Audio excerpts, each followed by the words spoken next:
as I travel all over the United States, I find great places to boondock. I find places that aren't so great as well. Sometimes I get there and they're like, not staying, drive away. Well, I found this one place and I got to tell you about it.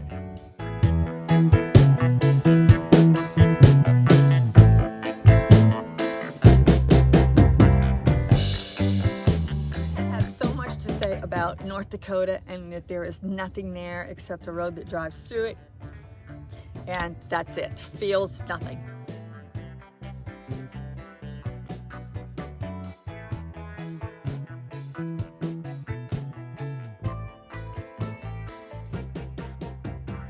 This trip through North Dakota, I decided to take some time and investigate things that were there, just so that I can see whether or not there really is anything in North Dakota. And I have to tell you that I was surprised. I found a lot of things, but one of the things that I found was this amazing place to boondock. It is in Michigan, not Michigan State, and I'm sure they have so much fun with the name of this town. It's Michigan, North Dakota. It's way up north. It's only maybe 25 miles from the Canadian border, something like that. It's not very far. It's a town of 400 people. And it's one of those towns that, of course, everybody knows everybody, but it's one of those towns that everybody's on their honor. Do you know what I mean? Everybody has a golf cart or a four-wheeler. As a matter of fact, I didn't really see any vehicles on any of the streets. Everybody just rode up and down the streets in their golf carts, none of them licensed, of course. But the place that I stayed was beautiful. They had it set up so there were 5 different camping spots for RVs, and any size really could fit in. 4 of them had 30 amp electric, one of them had 50 amp electric, and they all had picnic tables. There was trash there, and it was just an absolutely beautifully well-maintained spot.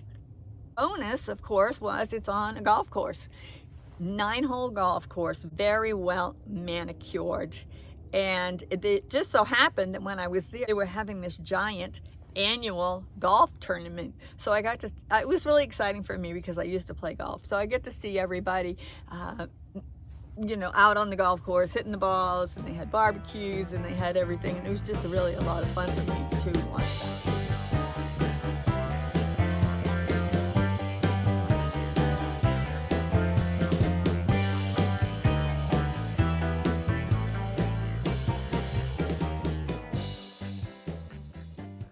Down to the clubhouse to look it over like the next day because I didn't really see anybody on the golf course, and the clubhouse was locked. I'm like, well, what if somebody wanted to come and play golf? And there were a couple of golf carts over there, so I went over there just to see what was going on, and then there was the box, it says. So I opened it up, and there's these envelopes. You write your name, you put your money in the envelope, and you put it in the box. If you want to take a golf cart, the key is right there. You just take the key, go get in the golf cart, and drive off. You could play all day long for $15, and if you wanted to take the golf cart, it was $10 for every 9 holes. But I can't imagine anybody did that because everybody had their own golf cart.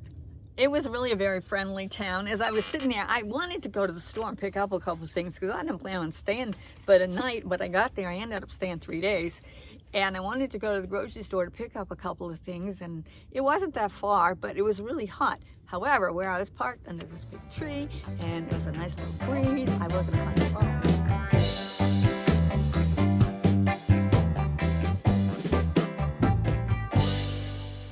To walk to the grocery store. So while they're having the tournament, there's people riding around in golf carts, and here comes this guy, and he drives in to strike up a conversation with me. His name was Leroy, and he was 1,000,000 years old, and he didn't play golf anymore because he had a stroke. So I'm talking to him, and I'm talking to him about the grocery store. I'm wondering exactly where I was and so forth, because I didn't want to unplug and do all the stuff and drive over there. He said, well, I'll give you a ride. Get on. I'm like, that sounds good. So Matrix and I jumped on the golf cart with Leroy, and he took us over to the grocery store, and they didn't have much of anything, and everything was like way too expensive. Small town. But it was a wonderful stay, and North Dakota is getting on my list as one of my favorite places to go boondocking. So if you're ever in North Dakota and you need to boondock somewhere, I would highly recommend going here. It's just an amazing place. Oh, and let me mention, it's a free will offering, which means that you don't have to pay if you don't want to. But for me, when it says a free will offering, I always pay more than I would have if I had gone someplace that made me pay. I don't know. Michigan, North Dakota, don't forget that. And if you like what we're doing here in this crazy channel of mine, please subscribe.